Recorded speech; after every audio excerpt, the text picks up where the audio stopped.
So Ethan and I met. I had just started at IHOP as a waitress, and he was a cook. I kind of noticed her when she was putting in an order at the terminal, and I kind of just like low-key watched her put in the order and stuff. And he asked me to go to lunch with him and another coworker, and I turned him down.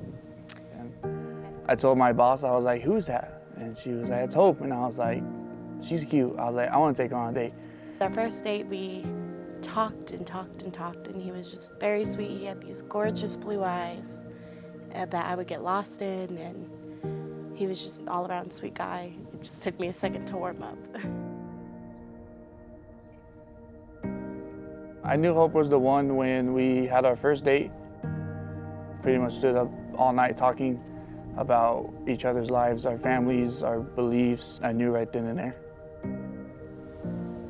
Growing up, my parents would, we'd pray to God about finding someone, and he checked every single one of those boxes. And even just from that very first night, I knew that one day I would marry him. And then I went home and I told my mom the same thing.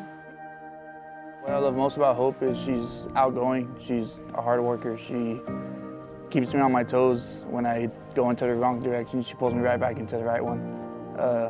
And she's brave and honest. Ethan is the most hard-working man I've ever met. He will go on and never give up, and it's amazing to me, and he's so compassionate. What I've learned from Hope is just how to be a better person with life, with anything really. She's taught me how to be a better man. Ethan has taught me to just not worry as much. He's such a just go with the flow kind of guy. He just keeps me level-headed on moments when I'm on edge. He always brings me back. Life without Hope would be kind of miserable. She's my other half. One I always want to go tell her good news to. I always want to talk to her about anything and everything. I want to know what to do without her. Life without Ethan would be just boring. He keeps me laughing. He is just always there when I need him. It just wouldn't be the same without him. My future with Ethan looks like a bunch of little kids. I want 2 to 3. 3 to 4 kids. Preferably a little redhead one that looks pretty cute, little blue eyes. Good family household. A nice house, a nice restaurant that we share, owning. But me and her just never stop dating, and just most importantly, spend the most time that we can with everybody. A love that never stops, and I know I'll have that with him. Being in charge of the finances would definitely be Hope. Oh, me 100%. Me 100%. I would not do good with it. I'm always like, "Hey, I want to go get this," and she's like, "No, we don't need it," and I'm just like, "Fine." If it was up to him, we would have 5 different trucks. We would have a whole wall of Jordans and hats and probably seasonal tickets to every baseball team there is. My first impression of Hope's family was, with her dad, I was just like, I first saw him and I was like, whoa, he's buff. Like, I didn't think he worked out that much.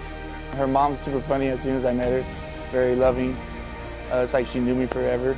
I was just meeting Mike and Jenny. Walk in, Ashley's there. I was already a little nervous, a little freaked out.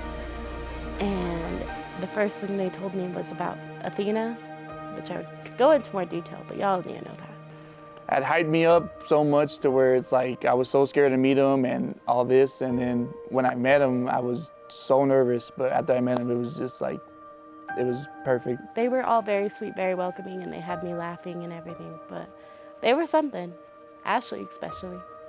I think I'm the best kisser. I think I taught Ethan to be a good kisser. Do I think I'm a good kisser? Absolutely. Do I think Hope's a good kisser? I'm gonna tell that she's not, so we can just pretend that she needs practice for the rest of our lives, so we'd never stop having to kiss.